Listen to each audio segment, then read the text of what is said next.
மலைச்சாமி அவங்களோட குடும்பம் ஊர் குடும்பர் அப்படிங்கிற ஒரு மிக முக்கியமான ஒரு பொறுப்பில் இருக்கக்கூடிய ஒரு குடும்பம். கல்லூரிக்கு செல்லும் போது திராவிட கழகத்தோட முதல் கட்ட அரசியல் தொடங்குது. மலைச்சாமியோட திருமணத்தை தலைமையேற்று நடத்துறது ஐயா கி வீரமணி அவர்கள் தான். அந்த இயக்கத்தில் இருந்து தான் தாழ்த்தப்பட்ட மலைவாழ் மக்களுக்கான கல்லூரி மாணவர்களுக்கு இயக்கம் கட்டுறாரு. அந்த போராட்டத்தோட வீரியம் தான் ஒரு மில்டனான ஒரு லீடர் மதுரை களத்தில் இயங்கிட்டு இருக்கிறாங்க. அதுவும் பட்டியல் சமூக மக்களுக்காக இயங்கிட்டு இருக்கிறாங்க அப்படின்னு தலித் பேந்தரை பார்க்க வைக்கிறீங்க.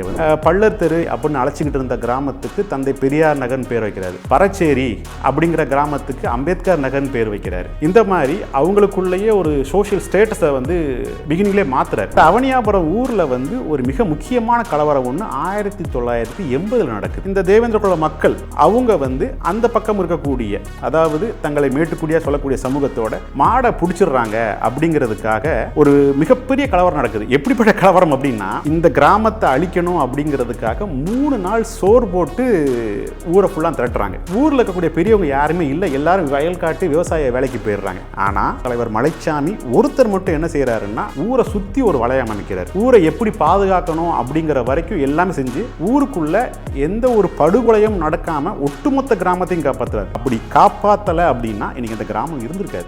தலைவர் மலைச்சாமியால் நிறுவப்பட்ட சிலை தான் கடலூர்ல இருக்கக்கூடிய அம்பேத்கர் சிலை. இன்னும் வர டிசம்பர் 6ஆம் தேதி சிஎம் திறக்க போறாங்க ஒரு சிலையை. மதுரை ஏர்போர்ட் இருக்குல்ல, அது பக்கத்தில் அம்பேத்கர் சிலை இருக்கு. அந்த சிலையை வச்சது இவர் தான். விசிக இன்றைய தலைவர் திருமாவளவன் அவர் எப்படி வர்றாரு?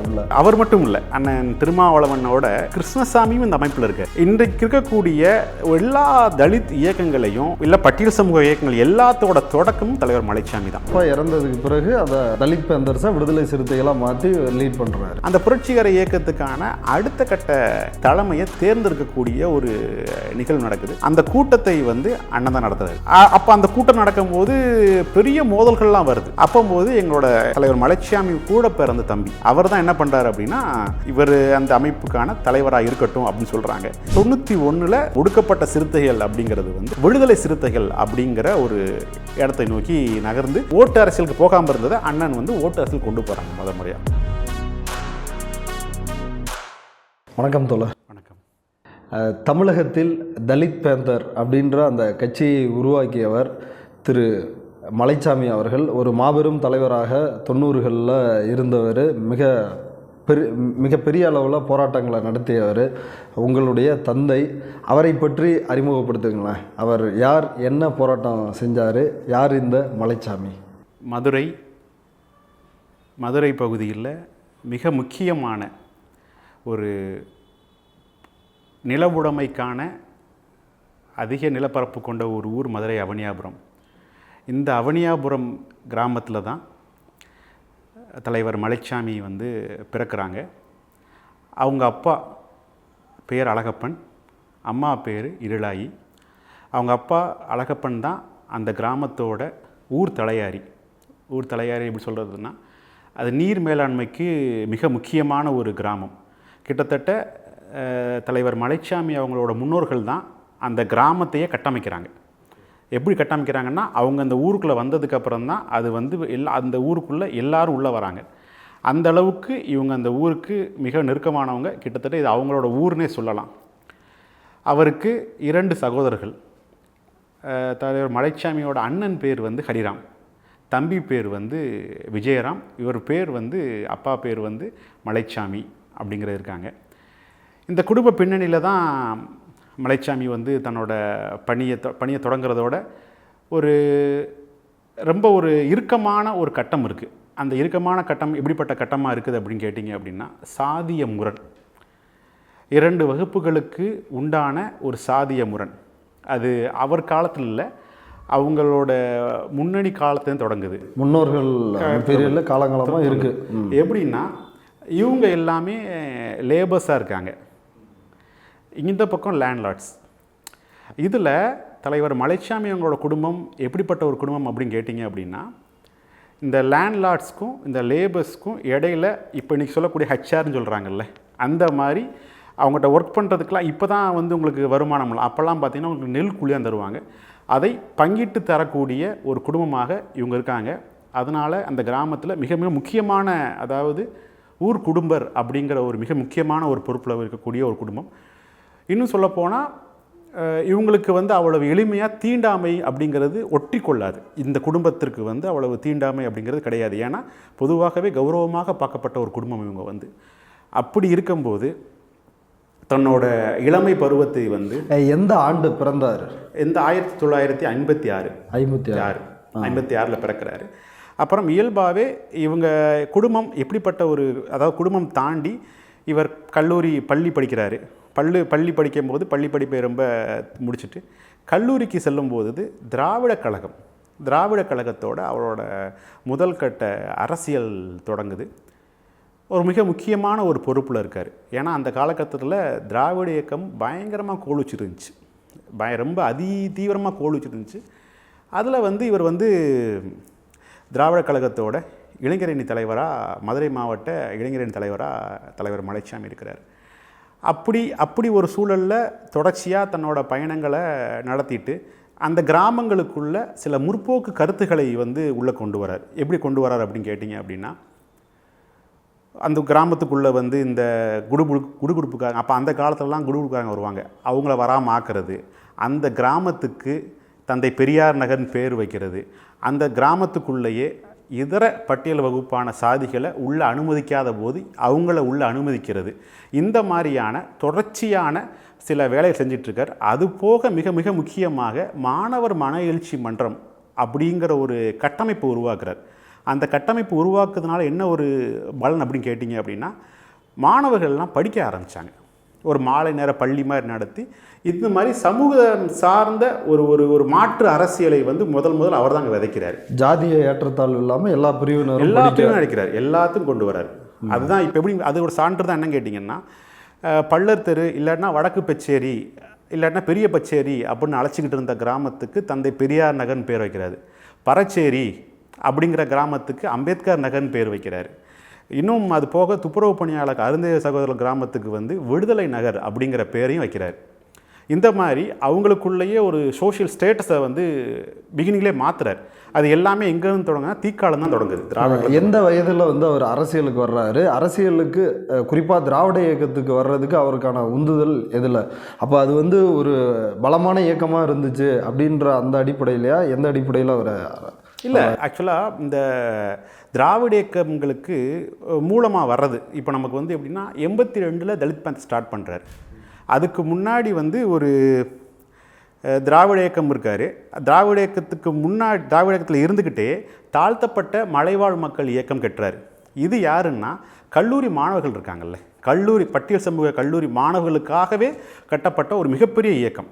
அந்த இயக்கத்தில் அவங்க நடத்தின மிகப்பெரிய போராட்டம் தான் என்ன செய்யுது அப்படின்னா, தலித் பேந்தரின் பார்வையை வந்து தமிழகம் நோக்கி திருப்புது. ஓ, ஓகே. திராவிடர் கழகத்தில் அவர் எத்தனை ஆண்டுகள் பணியாற்றினார்? எந்த வருடம் வந்து சேர்றாரு? கரெக்டாக வந்து 79 சேர்றார். 79 திராவிட இயக்கத்தில் தன்னை, ஏன்னா திராவிட இயக்கம் அப்போ மிக மிக பெரிய ரிபல் மூமெண்ட்டாக இருக்குது. உங்களுக்கு இன்னும் சொல்லப்போனால் தலைவர் மலைச்சாமி அவர்களுக்கும் பேராசிரியர் கி வீரமணி அவர்களுக்கும் மிகப்பெரிய ஒரு தொடர்பு இருக்குது. ஏகப்பட்ட அளவில் அவருக்கு தெரியாமவே இருக்காது. ஏன்னா அவரோட தலைவர் மலைச்சாமியோட திருமணத்தை தலைமையேற்று நடத்துறது வந்து ஐயா கி வீரமணி அவர்கள் தான். அப்போ இயக்கத்தில் முக்கியமான ஒருத்தராக இருக்கார். அந்த இயக்கத்தில் இருந்து தான் தாழ்த்தப்பட்ட மலைவாழ் மக்களுக்கான கல்லூரி மாணவர்களுக்கு இயக்கம் கட்டுறார். இந்த இயக்கம்தான் காலப்போக்கில் வந்து அவரை வந்து தலித் பேந்தர் பார்வைப்பட்டதுக்கப்புறம் அதுலேருந்து வெளியேறுகிறார் வந்து. ஓகே. வெளியே இந்த பட்டியல் வகுப்பினருக்கும் இந்த பழங்குடியினருக்குமான இந்த ஒரு மாணவர்கள் மத்தியில் இயங்குகிற ஒரு அமைப்பு இயங்குது. அந்த அமைப்பு பெரிய அளவில் போராட்டங்களை நடத்துகிறாங்க. அது அகில இந்திய அளவில் வட இந்தியாவில் இருந்த தலித் பேந்தர் அவங்க பார்வையில் படுது. ஆமாம். இதுக்கு என்ன காரணம் அப்படின்னா, அந்த காலத்தில் வந்து உங்களுக்கு பட்டியல் சமூக மாணவர்கள் வந்து கம்பல்சரி 80% அட்டெண்டன்ஸ் இருக்கணும். ஏன் 80% அட்டெண்டன்ஸ் இருக்குன்னா, பட்டியல் வகுப்பு இந்த பசங்க மத்தியில் வந்து ஒரு கிளர்ச்சி நடந்துக்கிட்டே இருக்குது. ஒரு கிளர்ச்சினா எப்படிப்பட்ட கிளர்ச்சி அப்படின்னா, ஒரு உரிமை சம்மந்தமான சமூக உரிமை சம்மந்தமான கிளர்ச்சி நடந்துக்கிட்டு இருக்குது. அந்த கிளர்ச்சியின் அடிப்படையில் என்ன செய்கிறாங்கன்னா, இவங்களுக்கு மட்டும் ஒரு 80% அட்டெண்டன்ஸ் இருக்கணும் அப்படின்னு சொல்கிறாங்க வந்து. அந்த அட்டெண்டன்ஸ் இருக்குன்னு சொல்லும்போதும் அது போக ஸ்காலர்ஷிப் சரியாக ஸ்காலர்ஷிப்னு கொண்டு வந்துட்டாங்க. சரியாக ஸ்காலர்ஷிப் ப்ரொவைட் பண்ணாதனாலும் பெரிய பெரிய போராட்டங்கள், எப்படிப்பட்ட போராட்டங்கள்லாம் இருந்துச்சு அப்படின்னு கேட்டிங்கன்னா, நம்ம கணக்கிடவே முடியாத அளவுக்கான போராட்டங்கள்லாம் இருந்தது. அந்த போராட்டத்தோட வீரியம் தான் தலித் பேந்தரை பார்க்க வைக்கிதுங்க வந்து தமிழகத்தில் குறிப்பாக ஒரு மில்டனான ஒரு லீடர் வந்து மதுரை களத்தில் இயங்கிட்டு இருக்கிறாங்க, அதுவும் பட்டியல் சமூக மக்களுக்காக இயங்கிட்டு இருக்கிறாங்க அப்படிங்கன்னு பார்வையை கொண்டு வருது அது வந்து. ஓகே, இப்போ நீங்கள் பேசும்பொழுது மிலிட்டன்ட் அப்படின்ற ஒரு வார்த்தையை குறிப்பிட்டீங்க. மிலிட்டண்ட்டாக அவர் செஞ்ச விஷயங்கள் என்ன, மிலிட்டன்ட்னா என்ன, மலைச்சாமி மிலிட்டன்ட் அப்படின்னா என்ன புரிஞ்சுக்கிறது? அதாவது மிலிட்டன்ட் அப்படிங்கிறது எந்த மாதிரியான விஷயத்தில் அப்படின்னு சொல்லிடுறேன். அவனியாபுரத்தில் ஜல்லிக்கட்டு, அதாவது தமிழக அரசால் அங்கீகரிக்கப்பட்ட மொத்தம் 3 வகையான ஜல்லிக்கட்டு இருக்குது. அந்த ஜல்லிக்கட்டில் என்ன அப்படின்னு கேட்டிங்கன்னா, அவனியாபுரம் ஜல்லிக்கட்டு, பாலமேடு ஜல்லிக்கட்டு, அலங்காநல்லூர் ஜல்லிக்கட்டு. இதில் வாடிவாசல் முதல் திறக்கப்படக்கூடிய ஒரு ஊராக அவனியாபுரம் இருக்கிறது. அந்த அவனியாபுரம் ஊரில் வந்து ஒரு மிக முக்கியமான கலவரம் ஒன்று 1980 நடக்குது. மிக மிக முக்கியமான ஒரு கலவரம். அந்த கலவரத்தை எப்படின்னா, இந்த தேவேந்திர குல மக்கள் அவங்க வந்து அந்த பக்கம் இருக்கக்கூடிய, அதாவது தங்களை மேட்டுக்குடியாக சொல்லக்கூடிய சமூகத்தோட மாடை பிடிச்சிடுறாங்க அப்படிங்கிறதுக்காக ஒரு மிகப்பெரிய கலவரம் நடக்குது. எப்படிப்பட்ட கலவரம் அப்படின்னா, இந்த கிராமத்தை அழிக்கணும் அப்படிங்கிறதுக்காக 3 நாள் சோறு போட்டு ஊரை ஃபுல்லாக திரட்டுறாங்க. இந்த கிராமத்தை கிட்டத்தட்ட ஒரு பார்த்திங்கன்னா ஒரு அன்னைக்கு 600 வீடு, இன்றைக்கி 1500 வீடு, 600 வீடுகளையும் ஒன்றும் இல்லாமல் கொளுத்திடணும் அப்படிங்கிறதுக்காக ஒரு மிகப்பெரிய ஒரு கலவரம் வெடிக்கிறதுக்கான சூழல் வருது. அந்த நேரம் பார்த்து என்ன அப்படின்னு கேட்டிங்கன்னா, ஊரில் இருக்கக்கூடிய பெரியவங்க யாருமே இல்லை, எல்லோரும் வயல் காட்டு விவசாய வேலைக்கு போயிடுறாங்க. அப்போ ஊரில் மக்களை அணிதிரட்டுறதுக்கு ஆள் இல்லை. ஆனால் இவர் ஒருத்தர் மட்டும், அதாவது தலைவர் மலைச்சாமி ஒருத்தர் மட்டும் என்ன செய்கிறாருன்னா, ஊரை சுற்றி ஒரு வளையம் அமைக்கிறார். ஊரை சுற்றினா மிகப்பெரிய ஒரு வளையம், அதாவது வந்து உங்களுக்கு அங்கே இருக்கவங்கள வச்சு ஊரை எப்படி பாதுகாக்கணும் அப்படிங்கிற வரைக்கும் எல்லாமே செஞ்சு ஊருக்குள்ளே எந்த ஒரு படுகொலையும் நடக்காமல் ஒட்டுமொத்த கிராமத்தையும் காப்பாற்றுறாரு. அதாவது சொல்லக்கூடிய இங்கே இருக்கக்கூடிய ஆயுதிராவிட குடியிருப்பையும் சரி, இங்கே இருக்கக்கூடிய பள்ளங்கள் குடியிருப்பையும் சரி, ரெண்டையும் சேர்த்து மொத்தமாக காப்பாற்றினது. அப்படி காப்பாற்றலை அப்படின்னா இன்றைக்கி அந்த கிராமம் இருந்திருக்காது, தீக்கரையாக இருக்கும். அவ்வளோ பெரிய இதில் வந்து நிறைய விஷயங்கள், அதாவது உயிர் பலிலாம் நம்ம நினைக்கிற மாதிரிலாம் இல்லை. எப்படி சொல்ல வர்றதுன்னா, அப்படி ஒரு தாக்குதலோ ஒரு மோதல் நடத்தலைன்னா இன்ன வரைக்கும் அப்படி இருந்திருப்போமா? இன்றைக்கி சுயமரியாதை வந்துருச்சு. அப்படிப்பட்ட சொல்லுது முக்குளத்தோர் அவங்க நடத்துகிற தாக்குதலில் இவர் வந்து பதில் தாக்குதல் நடத்தி, இல்லை நம்ம முக்குளத்தோர் அப்படின்னு சொல்லி அவங்கள ஒருத்தரை மட்டும் சொல்லிட முடியாது. ஏன் நான் சொல்ல வரேன் அப்படின்னா, இங்கே முக்குளத்தோர் மட்டும் பிரச்சனை கிடையாது. இங்கே யாரெல்லாம் நில உடைமைவாதிகளாக இருக்காங்களோ அவங்ககிட்ட எல்லாருக்கிட்டையும் உங்களுக்கு பிரச்சனை இருக்குது இயல்பாகவே. அந்த எந்த பிரச்சனை அப்படி தான், சரியான பங்கீடு கொடுக்காதது. நம்ம வெண்மணியில் தொடங்கி முக்குளத்தோன் சாதாரணமாக நம்ம பண்ணிட முடியாது. ஆனால் அந்த பிரச்சனையில் அவங்களும் இருக்கிறாங்க. ஆனால் அதே மாதிரி அப்போ சொல்லும் போது கூட சொல்லி அந்த கலவரத்தை சொல்லி அனுப்புறது என்னென்னா, அவங்க வீட்டில் மட்டும் கையை வச்சிடாதீங்கன்னு சொல்லி அனுப்புகிறாங்க. ஓகே, மலைச்சாமி அவங்க வீட்டு கை. ஆனால் அந்த அந்த தாக்குதலுக்கு அவங்களுக்கு எதிராக நின்று சண்டை போடுறது இவர் தான். அதனால தான் அவருக்கு வந்து மாவீரன்கிற பேரே வந்தது. நேருக்கு நேர் நின்று இதை பயங்கரம். அதாவது உள்ளுக்குள்ளே வர முடியல, ஒரு களம் அமைக்கிறது. உங்களுக்கு ஊரில் யாருமே இல்லாத போது ஊரை திரட்டுறது, ஊரை மக்கள் அணி திரட்டுறது, ஊரில் ஒரு உயிர் போகலை. அது இப்போ வரைக்கும் சொல்லுவாங்க. அவர் இல்லாமல் இருந்திருந்தால் கண்டிப்பாக இங்கே உள்ள கூடின மக்கள் இருக்காங்கல்ல, பொழைப்பை தேடி வேறு இடத்துக்கு போயிருப்பாங்க. அதுக்கடுத்து தலித் பேந்தரோட பார்வை வந்து படுது. குறிப்பாக இவர் நடத்திய போராட்டங்கள், பட்டியல் சமூகத்து மாணவர்களை திரட்டி இவர் நடத்திய போராட்டங்கள் வந்து வட இந்தியாவில் இருக்கிற அந்த தலித் பேந்தர் அமைப்போட பார்வையில் படுது. இங்கே எப்படி தலித் பேந்தரை உருவாக்குற முயற்சி எப்படி நடக்குது? அதாவது தலித் பேந்தர் கூட தலைவர் மலைச்சாமியை இணைக்கிறது யார் அப்படின்னா, பேராசிரியர் டி தங்கராஜ் அப்படிங்கிறவர் தான் இணைக்கிறார். அவர் வந்து ஒரு எழுத்தாளர். இன்னும் சொல்லப்போனால், இல்லை இதுக்கு போகிறதுக்கு முன்னாடி இந்த தலித் மாணவர்களுடைய இந்த பட்டியல் பழங்குடி இந்த மாணவர்களுடைய எழுச்சி எந்த அளவுக்கு இருந்துச்சு? தென் மாவட்டம் மட்டும்தானா, இல்லை வட மாவட்டங்கள்லேயும் இது வந்து? இல்லை, உங்களுக்கு ஒட்டுமொத்த பட்டியல் சமூகங்கள் மத்தியிலையும் எழுச்சி இருந்துக்கிட்டு இருந்துச்சு. ஏன்னா அப்போ தான் அந்த தலித் பட்டியல் சமூக மக்கள் படிக்க வராங்க. பள்ளியை முடிச்சுட்டு கல்லூரி அப்படிங்கிற ஒரு நிர்வாகத்தின் கட்டமைப்பில் வரப்போகிறாங்க. வரும்போது அவங்களுக்கு எல்லா இடத்துலையும் பிரச்சனை. உதாரணத்துக்கு பார்த்திங்கன்னா, இங்கே மட்டும் இல்லை, அரசு அதிகாரியாக போகிறவங்களுக்கு கூட பிரச்சனை இருக்கும். பட்டியல் சமூகத்திலேருந்து அரசியல் அதிகாரியாக போகிறாங்கல்ல, அரசு அதிகாரி, அவங்களுக்கு கூட பிரச்சனை. உட்கார சேர் தர மாட்டாங்க, இந்த மாதிரி இருக்கும். இன்றைக்கி நம்ம பார்த்துட்ருக்குறோம், ஆசிரியர்கள் வந்து குழந்தைகளை சீண்டுறது, இது எல்லாமே இப்போ வந்ததில்லை. ஆண்டாண்டு காலமாக வந்து அடிபட்டு வந்துட்டுருக்குங்க. அப்படி வரும்போது இவங்களுக்கான ஸ்காலர்ஷிப் சரியாக வராததோ இல்லைன்னா அவங்களுக்கு ஏகப்பட்ட அட்ராசிட்டிஸ் இருந்துச்சு. ஸ்கூலில் படிக்கும்போது காலேஜில் படிக்கும்போது ஏகப்பட்ட அட்ராசிட்டிஸ். பட்டியல் சமூகத்தை விட பட்டியல் சமூகம் அல்லாதவங்க இருக்காங்கல்ல, அந்த மாணவர்களுக்கும் ஒரு ஒடுக்குமுறை இருந்தது. அதை நம்ம மறுத்துட முடியாது. ஆனால் இங்கே இது பட்டியல் சமூக மக்கள் மேலே ரொம்ப ஹார்டாக இருந்தது. அதுக்காகத்தான் இவர் பின்னாடி அணி தள்ளுறாங்க. இவர் பின்னாடி அணி திரண்டது எல்லாமே தென் மாவட்டத்தர்கள், சிவகாசிக்காரங்க, ராமநாதபுரத்துக்காரங்க, இவங்க எல்லாருமே வந்து இவளுக்கு ஒரு தலைவர் வேணும்னு ஏற்றுக்கிட்டு இந்த பின்னாடி அமைப்பாக வந்தாங்க. கல்வி கூட கற்க முடியாத ஒரு சூழல் அது வந்து. ஓகே, இப்போ தலித் பேந்தர் அதுக்குள்ளே இந்த பேராசிரியர் தங்கராஜ். ஆமாம், பேராசிரியர் டி. தங்கராஜ் அவர் வந்து மிக முக்கியமான ஒரு எழுத்தாளர். இன்னும் சொல்லப்போனால் எங்களுக்கு தெரிஞ்சு அம்பேத்கரை வந்து தமிழகத்தில் கொண்டு வந்து சேர்த்ததில் மிகப்பெரிய பங்கு அவருக்கு உண்டு. அவர் தான் என்ன பண்ணுறாரு அப்படின்னா, அவருக்கும் தலித் பேந்தர் அமைப்பு, தலித் பேந்தர் வந்து எப்படின்னா இன்டலெக்சுவலால், அம்பேத்கர் பிறந்த மரத்திய மண்ணை சேர்ந்த இன்டலெக்சுவலால் கட்டமைக்கப்படுது. வெறும் அம்பேத்கரோட கருத்துகள் மட்டும் பத்தாது, இது கூட கொஞ்சம் ஆக்ஷனையும் மிக்ஸ் பண்ணணும். தட் மீன் ஒரு ரெவல்யூஷனையும் மிக்ஸ் பண்ணணும். அப்படிங்கிறதுக்காக பிளாக் பேந்தர்ஸ், அதாவது மால்கம் எக்ஸ் இவங்களோட அந்த தொடர்பு மூலியமாக அந்த திட்டத்தை இவங்க எடுத்துக்கிறாங்க. அமெரிக்காவில் ஒரு மிகப்பெரிய புரட்சி ஏற்படுது, கருப்பின மக்களுக்கான ஏற்படுத்தினதை.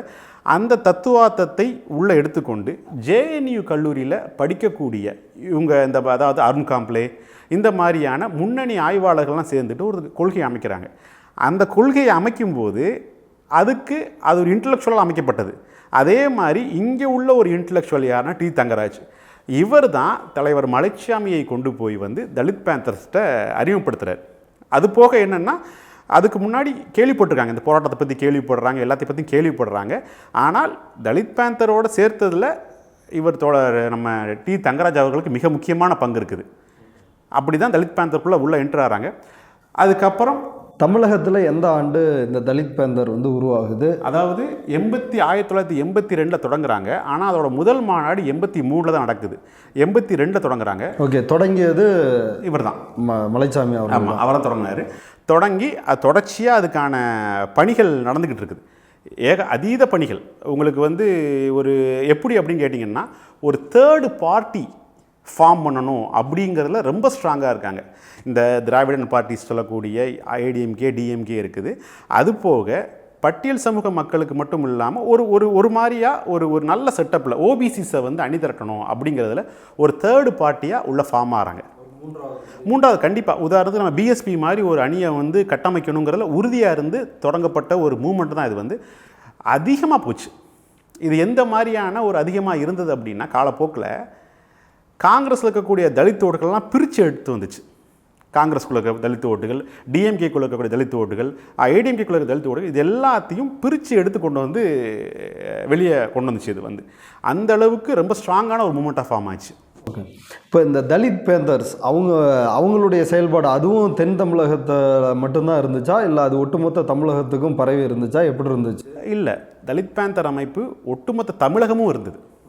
இதுக்கான சில சான்றுகள் தான் பார்த்திங்கன்னா, தினமலரில் வந்து 1988 வந்து ஒரு செய்தி பதிவு செஞ்சுருப்பாங்க.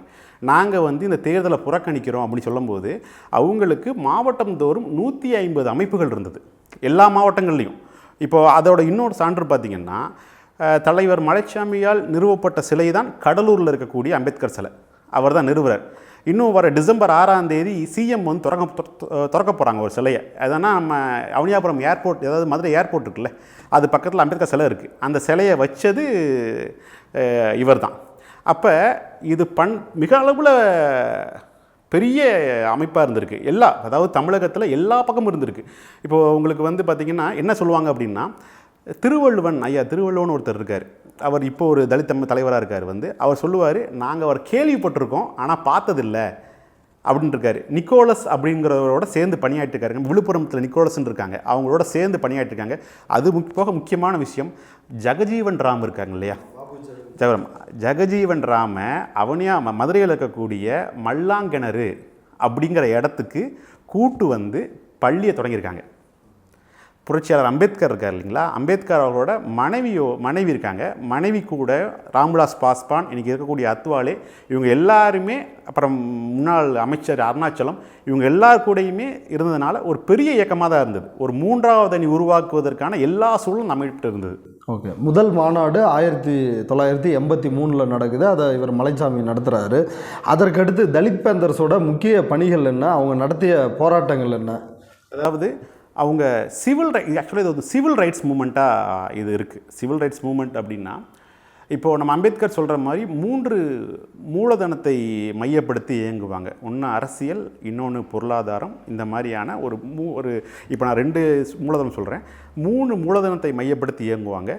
இவங்க வந்ததுக்கப்புறம் தான், தலித் பேந்தர் வந்ததுக்கப்புறம் தான் தலித் இலக்கியம் என்ற ஒரு விஷயமே இங்கே உருவாகுது. தலித் இலக்கியங்கள் விஷயம் உருவாகுது. அரசியல் தலையீடு மிக முக்கியமாகுது. கல்ச்சுரலாகவும் நிறைய வேலை செய்கிறாங்க. இப்போ உதாரணத்துக்கு அப்படி பார்த்தீங்க அப்படின்னா, பறை இருக்குல்ல, பறையெல்லாம் போட்டு எரிக்கணும்னு ஒரு போராட்டம் நடந்துச்சு.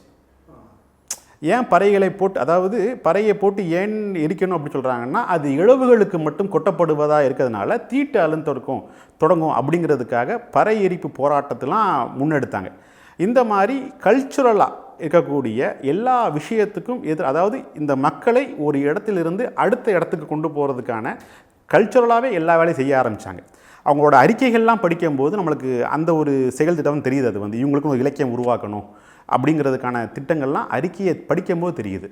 ஓகே, அவர் இந்த தலித் பேந்தர்ஸில் விசிக இன்றைய தலைவர் திருமாவளவன், அப்போ அவர் எப்படி வர்றாரு உள்ள? அதாவது இது அவர் மட்டும் இல்லை, அண்ணன் திருமாவளவனோட கிருஷ்ணசாமியும் இந்த அமைப்பில் இருக்கார்.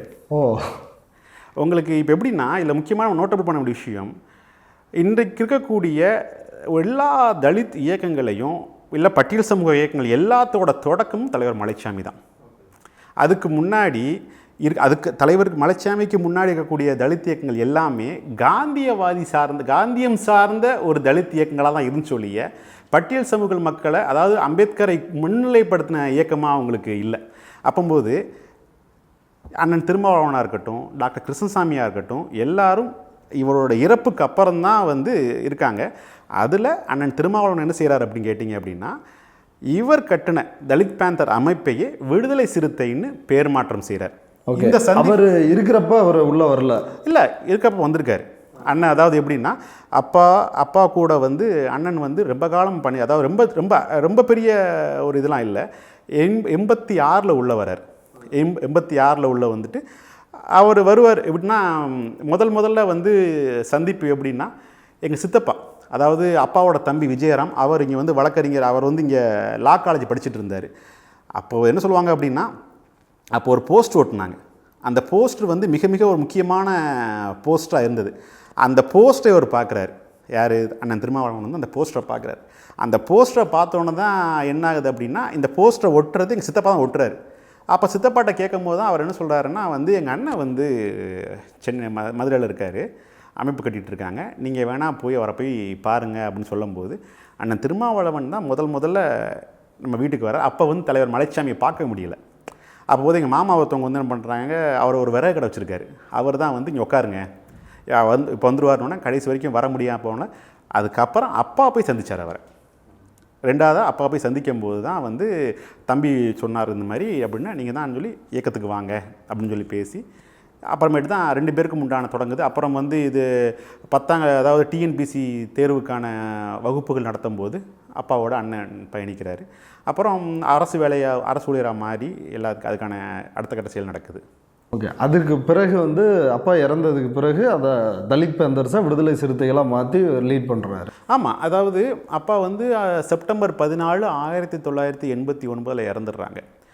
இறந்ததுக்கப்புறம் அப்போ தலித் பேந்தர் என்னென்னா ஒரு புரட்சிகர இயக்கம், டிபிஐ அப்படிங்கிறது ஒரு புரட்சிகர இயக்கமாக இருக்குது. அந்த புரட்சிகர இயக்கத்துக்கான அடுத்த கட்ட தலைமையை தேர்ந்தெடுக்கக்கூடிய ஒரு நிகழ்வு நடக்குது. அந்த கூட்டத்தை அண்ணன் தான் நடத்துகிறார். ஓகே, திருமாவளவன் அவர் தான் நடத்துகிறார்.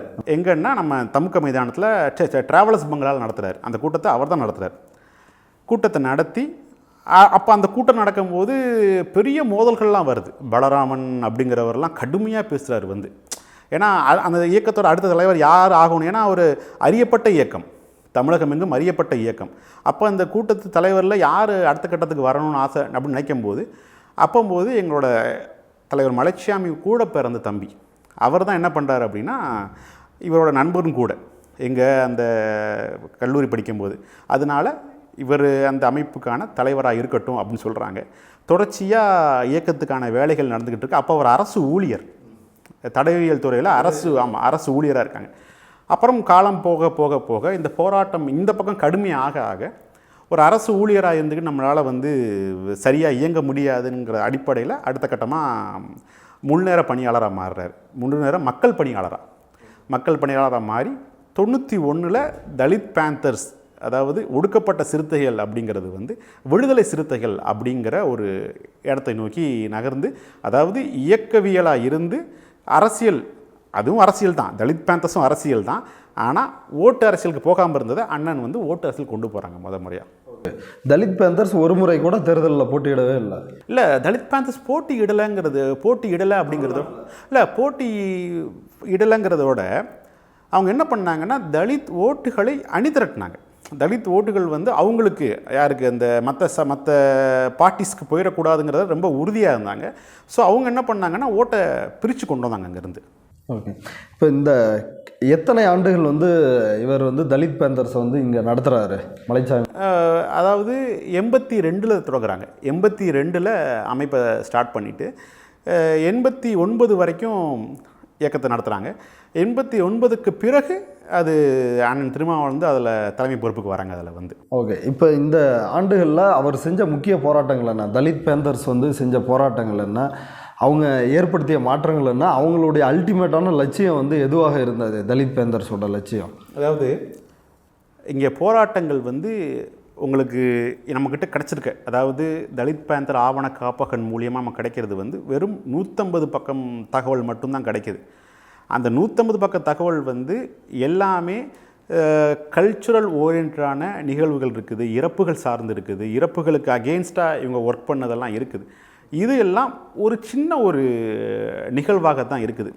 ஆனால் இவங்க பண்ண ஒரு தலித் பேந்தரோட இந்த சிவில் ரைட்ஸ், இந்த தலையீடு இருக்குல்ல, அரசியல் தலையீடு வந்து என்ன செஞ்சு அப்படின்னா, கிட்டத்தட்ட நம்மளுக்கு இன்றைக்கி POA act 1989 prevention of atrocity act, அது வர்றதுக்கு இவங்க ஒரு முக்கியமான காரணம். வன்கொடுமை தடுப்பு சட்டம் கண்டிப்பாக வர்றதுக்கு. ஏன் அப்படின்னா இவங்க ஏற்படுத்தின அந்த விஷயம் என்ன செய்யுது அப்படின்னு கேட்டிங்கன்னா, இவங்களை பௌத்த மதத்தை நோக்கி நகர்ந்து செல்ல வைக்கிது. பௌத்த மதத்துக்கு நோக்கி, அதாவது உங்களுக்கு 90 வந்து அம்பேத்கர் நூற்றாண்டு, அந்த நூற்றாண்டை மையப்படுத்தி இவங்க ரொம்ப ஹெவி ஒர்க்கு. உங்களுக்கு வந்து நீங்கள் தமிழகம் எங்கேயும் பார்த்தாலும் டிபிஐ எழுதி போட்டிருக்கும். எல்லா பக்கமும் கிளை ஓட்டுனாங்க, எல்லா பக்கமும். உங்களுக்கு வந்து எப்படி, அதாவது உங்களுக்கு எந்த மாதிரியான தொடர்புகளை கொடுக்குது அப்படின்னு சொல்கிறேன் நான். அதான் சொல்கிறேன்ல, ஜெகஜீவன் ராமோட நேரடியாக தொடர்பு வைக்கிற அளவுக்கு இது மிக முக்கியமான அமைப்பாக, ஒரு மாற்றத்தை கொண்டு வரக்கூடிய ஒரு அமைப்பாக இருந்தது. ஏகப்பட்ட போராட்டங்கள் இருக்குது. ஆனால் அந்த போராட்டங்கள் இதில் என்னென்னா, போராட்டத்தை நின்றாமல் அந்த போராட்டத்தின் வழியாக மாற்றங்களையும் கொண்டு வர ஆரம்பித்தாங்க இவங்க வந்து. குறிப்பாக இவர் மலைச்சாமி அப்படின்றப்ப மாவீரன் மலைச்சாமி அப்படின்னு தான் அறிமுகப்படுத்துகிறாங்க. அதுக்கு ஒரு உதாரணமாக நீங்கள் அவர் உங்கள் ஊர் கிராமத்தை வந்து காப்பாற்றி அந்த போராட்டத்தை வந்து சொன்னீங்க. அவருடைய வாழ்க்கையில் வேறு மற்ற போராட்டங்கள், குறிப்பிடத்தக்க போராட்டங்கள் இது அப்படின்னு எதை சொல்லுவீங்க? அதாவது வஞ்சி நகரம் கந்தன் படுகொலை, அதுக்கு எதிராக அவர் நடத்திய போராட்டம். அப்புறம் மேலவாசல் பாக்கியம்,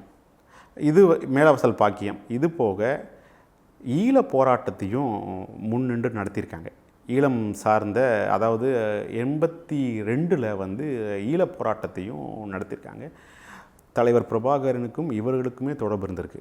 தொடர்புனா எந்த மாதிரியான தொடர்பு அப்படின்னு கேட்டிங்கன்னா, ஆணையூர் முகாமில் வந்து தலைவர் பிரபாகரன் இருக்கும்போது இவங்க 2 பேருக்கும் உண்டான சந்திப்புகள்லாம் இருந்திருக்கு. நம்ம வந்து மலைச்சாமி சந்திச்சிருக்காரு, இது கண்டிப்பாக இருக்குது. ஆனால் அது இப்போ தானே நம்ம புகைப்படம் கலாச்சாரம் வந்திருக்கு. உங்களுக்கு அப்போ அது கிடையாது. உங்களுக்கு அது வந்து அப்போது இங்கே நிறைய பேர் சொல்கிறது வந்து தலித் பேந்தர் அப்படிங்கிறது வெறும் தலித் மக்களை மட்டும் அணிதிரட்டினது அப்படின்னு சொல்கிறாங்க. அது கிடையவே கிடையாது. தலைவர் மலைச்சாமியாக இருக்கார். அவர் கீழே இருக்கக்கூடியவங்க வந்து அகமுடையார் சமூகத்தை சேர்ந்த பாண்டியராஜன் இருக்கார்.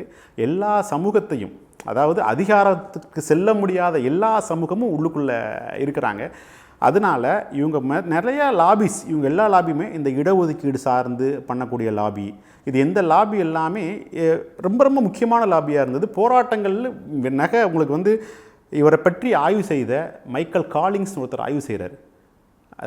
மலைச்சாமி பற்றி மைக்கேல் காலிங்ஸ் என்பவர் ஆய்வு செய்கிறார். அந்த ஆய்வு அப்படிங்கிறது வந்து அவர் தெளிவுபடுத்துகிற விஷயம் என்ன அப்படின்னா, இப்படி ஒரு அமைப்பு இங்கே இல்லை, தலித் பேந்தர் அப்படின்னு ஒரு அமைப்பு இல்லை அப்படின்னா இன்றைக்கி விடுதலை சிறுத்தைங்கிற அமைப்புக்கான மூலமே இல்லாமல் போயிருந்திருக்கும் அப்படிங்கிற பதிவு செய்கிறாருன்னா பார்த்துக்குங்க. உங்களுக்கு வந்து இப்போ உங்களுக்கு நம்ம ரீசெண்டாக சொல்லக்கூடிய நம்ம இந்த மதம் மாற்றம் இருக்குல்ல, மீனாட்சிபுரம் மதம் மாற்றம், அந்த மதம் மாற்றத்துலேயும் உங்கள் தலையீடு இருக்குது. இங்கே அந்த டைமில் இருக்கக்கூடிய என்ன உஞ்சனை படுகொலை சம்மந்தமான இதுலேயும் அவங்க வச்சுருக்காங்க. எல்லா நிகழ்வுலையும் தடை இருக்கும். பட்டியல் சமூக மக்களுக்கான எல்லா இடங்கள்லையும் தலித் பேந்தரோட பங்களிப்பு இருந்துக்கிட்டே இருக்கும். அதே போல் ஒரு சிறந்த மாடுபிடி வீரர் அப்படின்ற ஒரு விஷயமும் வந்து சொல்லுவாங்க. அதை பற்றி சொல்லுங்களேன், அவரோட பர்சனல் லைஃப். இல்லை, அப்பா வந்து எப்படின்னா 86 திருமணம் நடக்குது, 85 திருமணம் நடக்குது. முதல்ல என்ன ஒரு முக்கியமான விஷயம்னா, தலைவர் மலைச்சாமி வந்து காவல்துறை பணிக்கு தேர்வாயிட்டார். இல்லை, என்ன படிச்சிருந்தாரு அதையும் சொல்லிடுங்க. படித்தது வந்து எம்ஏபிகள் படித்தாங்க. அப்பா வந்து படித்தது வந்து தன்னோட தொடக்கத்தை வந்து நம்ம ஒர்க் போர்ட் கல்லூரியில் தான் ஸ்டார்ட் பண்ணுறாங்க. பிஏ படிச்சுட்டு இருக்கும்போது பிஏபிஎல் வந்து மதுரை சட்டக்கல்லூரியில் தான் முடிக்கிறாங்க. அடுத்து எம்ஏபிஎலை வந்து ஸ்டார்ட் பண்ணிகிட்ருக்காங்க. அதுக்கப்புறம் அப்போ தீக்கால இருக்காங்க. அப்போ தலித் பேந்தர் அமைப்பு வந்து தொடர்ச்சியாக அடுத்தடுத்த பருமான நிலை அடையுது. வந்து போக 80 கலவரம் நடக்குது இல்லைங்களா. 80 கலவரம் நடக்கும்போது அவர் காவல்துறை அதிகாரி எஸ்ஐ சப் இன்ஸ்பெக்டராக தேர்வாகி இருந்தாங்க. இந்த ஒரு சம்பவம் நடந்ததுனால அவருக்கு அந்த காவல்துறை பணி இல்லாமல் ஆயிடுச்சு. ஒரு காவல்துறை பணிக்கு, ஏன்னா உங்களுக்கு தெரியும், காவல்துறை பணிக்கு தேர்வாகணும்னா அன்ற காலத்தில் மிகப்பெரிய ஸ்போர்ட்ஸ்மேனாக இருக்கணும், பெரிய லாங் ஜம்ப் பிளேயர் அவங்க வந்து. அது மட்டும் இல்லாமல் உங்களுக்கு நீரோடு இருக்காங்கல்ல, இவங்களோட ஃபேமிலியே பார்த்தீங்க அப்படின்னா நீர் சார்ந்திருக்கக்கூடிய ஒரு குடும்பம்.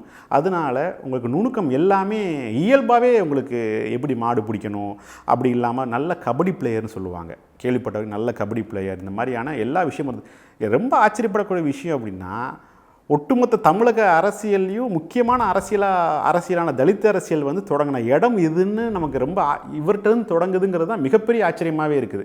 85 திருமணம், 86 தான் நான் பிறக்கிறேன். அது வந்து பிறந்ததுக்கப்புறம் அம்மா வந்து ஒரு வங்கி பணி ஊழியர் அம்மா வந்து. அப்புறம் தொடர்ச்சியாக இவங்களோட காலகட்டங்கள்லாம் இந்த மாதிரியான ஒரு காலகட்டம் போயிட்டுருக்கும்போது தான் வந்து எனக்கு புரிஞ்சுக்கிற வரைக்கும் ஒரு நல்ல ஒரு சூழலை நான் வாழ்ந்தேன். நல்ல ஒரு சூழலில் வாழ்ந்தேன் அப்படின்னா, அவருக்கு வந்து எங்கள் சித்தப்பா சொல்லுவாங்க, எப்போ வராரு, எப்போ போகிறாரு, எப்போ எப்போ நோட்ஸ் எடுக்கிறாரு, எப்போ உங்களுக்கு துண்டறிக்கை எழுதுறாருன்னு எதுவுமே தெரியாது. ஆனால் எப்போதுமே எழுத்துப்பணி வந்து இயக்கத்துக்கு சார்ந்த எழுத்துப்பணி இருந்துக்கிட்டே இருக்கும். உங்களுக்கு அந்த எழுத்துப்பணி இல்லாமல் இருக்கவே இருக்காது. எழுத்துப்பணிகள் வந்து அதிதீவிரமாக இருக்கும். இன்னொன்று வந்து லெனினோட புக்கு வந்து அதிகமாக இருக்கும். லெனினோட புக்காக இருக்கட்டும், பாபா சாஹேப் அம்பேத்கரோட புக்காக இருக்கட்டும், இது எல்லாமே இருக்கும். ஆனால் வந்து அவரோட டைரியில் எடுக்க குறிப்புகள் எல்லாமே லெனினோட குறிப்புகளாகவே இருக்கும். அது வந்து ரொம்ப எழுச்சிகரமாக இருக்கும், புரட்சிகரமாக இருக்கும்.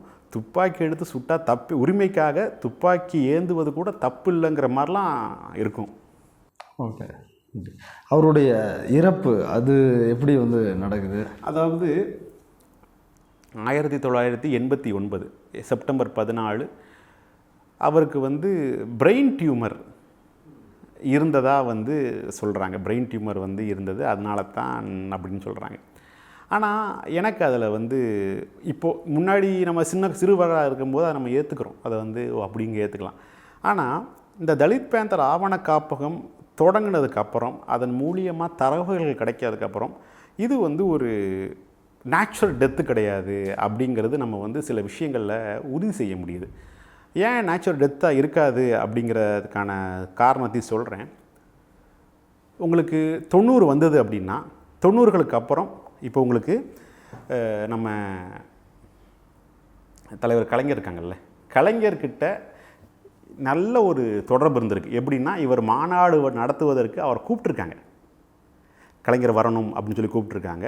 ஆனால் அவர் தொகுதி ஒதுக்கும்போது கூட வேணாம் அப்படிங்கிற மாதிரி. அதே மாதிரி எம்ஜிஆருக்கு எதிராக கடுமையாக தலித் ஓட்டுகளை பிரித்து எடுத்துகிட்டு வந்திருக்காங்க. எம்ஜிஆருக்கு அகெயின்ஸ்டாக வந்து ஓட்டுகளை வந்து பிரித்து எடுத்து வந்திருக்காங்க.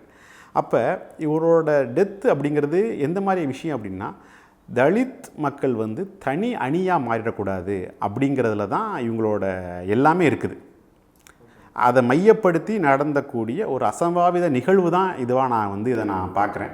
அதில் ஒரு மர்மம் இருக்குது அப்படின்னு நினைக்கிறேன். மர்மம் ஆக்சுவலாக வந்து நம்ம மர்மம் அப்படிங்கிறது நான் என்னை பொறுத்தமாக நான் எப்படி ஃபீல் பண்ணுறேன்னா, எப்படி ஒரு சேகுவேராவோட ஒரு டெத்தோ, எப்படி ஒரு பகவத்சிங்கோட டெத்தோ, அந்த மாதிரியான ஒரு டெத்து மாதிரி தான் நான் கன்சால்டேட் பண்ணுறேன்.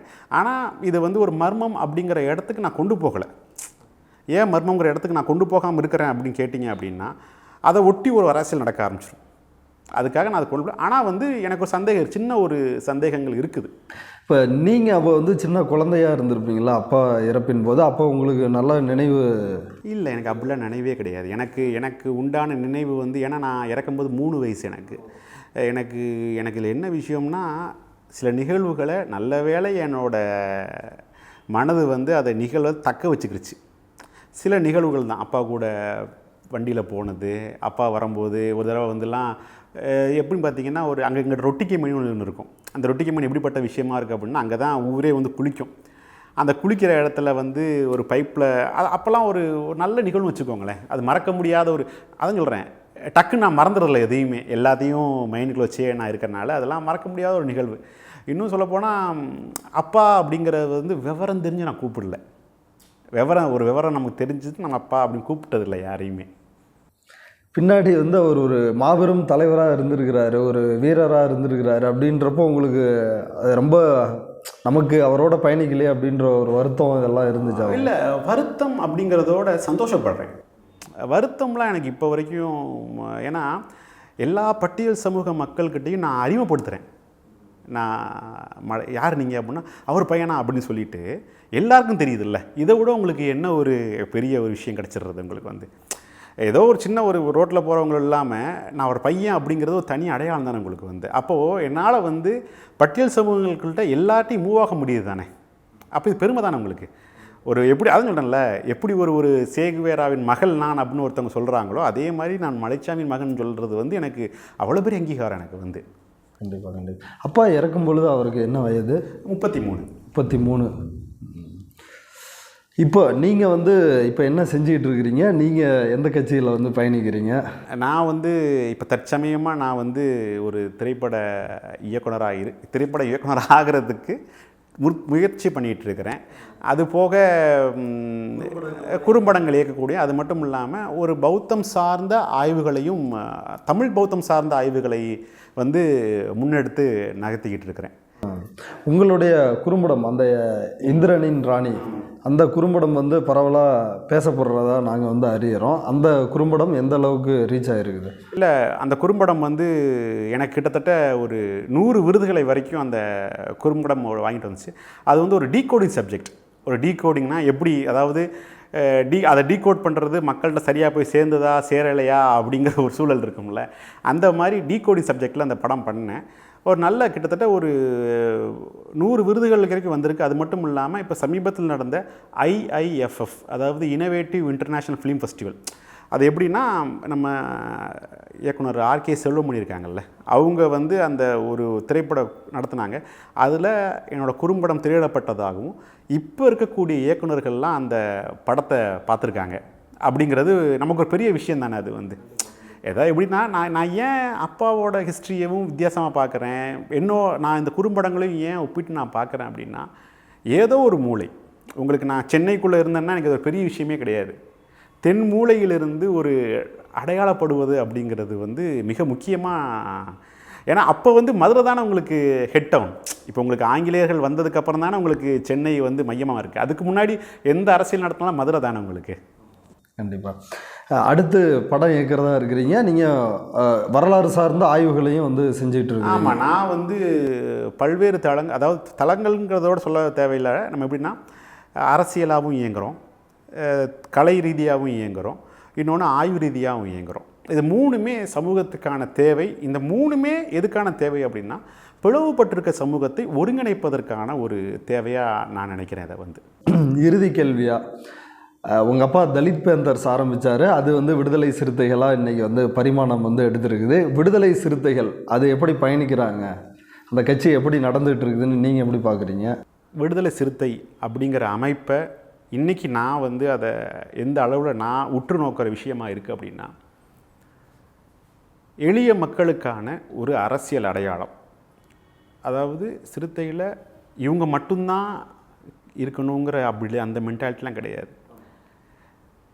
நம்ம பார்க்குறோம் எத்தனையோ நகர்ப்புறங்களில் வீதிகளில் கடை வச்சுட்டு இருக்கக்கூடிய எத்தனையோ பேர் இருக்கிறாங்க. ஆமாம், நாடார் இருக்கிறாங்க, வன்னியர் இருக்கிறாங்க, எம்எல்ஏவாகவும் எல்லா ஜாதி மற்ற இருக்கிறாங்க. அப்போது இவங்களுக்கான ஒரு அனைத்து எளிய மக்களுக்கான உரிமைகளுக்காக போராடக்கூடிய, அதாவது தலைவர் மலைச்சாமிகிட்டேருந்து தொடங்கி ஒரு சேம் சிவில் ரைட்ஸ் மூமெண்ட்டாக தான் இன்றைக்கி வரைக்கும் நான் அதை பார்க்குறேன். ஆனால் அந்த இயக்கத்தில் வந்து தங்களை இணைத்து கொள்வதற்கு வந்து ஏதோ ஒரு விஷயம் வந்து அவங்கள தடுக்குது. ஏதோ ஒரு விஷயம். இன்றைக்கி இயக்கம் வந்து ஒரு முக்கியமான ஒரு அரசியல் இயக்கமாக, அதாவது எப்படின்னா தமிழக அரசியலை வந்து தீர்மானிக்கக்கூடிய ஒரு இயக்கமாக இன்றைக்கி வளர்ந்து நிற்கிது. அதை நம்ம மறுக்க முடியாது. இங்கே யாரும் மறுக்க முடியாது. ஆனால் அதை சரியாக பயன்படுத்தி கொள்ளாதது வந்து இந்த தமிழ் சமூகத்தோட தவறாக நான் கருதுகிறேன். நான் வந்து கண்டிப்பாக ஏன்னா எல்லா ஓபிசி ரைட்ஸு எல்லா விஷயங்களுக்காகவும் முன்னே போராடுறாங்க. உங்களுக்கு எல்லா இயக்கங்களும் அப்படி தான் இருக்க முடியும். உங்களுக்கு இப்போ உங்களுக்கு அவர் இத்தனைக்கும் எத்தனையோ தடவை வந்து நான் வந்து மற்ற சமூகங்களுக்காக நம்ம இடம் விடுறான்னு சொன்னால் கூட யாரும் வரமாட்டுறாங்க. அந்த மனநிலை இருக்குல்ல, அந்த மனநிலையைத்தான் நம்ம மாற்றணும்னு ஆசைப்படுறோம். கண்டிப்பாக மாறும். உங்களுடைய அடுத்த கட்ட பணிகள் வந்து சிறப்பாக இருக்கிறதுக்கு எங்களோட வாழ்த்துக்கள். இவ்வளவு நேரம் ரூட்ஸ் தமிழ் பார்வையாளர்களுக்காக நேரத்தை ஒதுக்கி உங்களோட கருத்துக்களை பகிர்ந்துட்டதுக்கு ரொம்ப நன்றி. நன்றி தோழர்.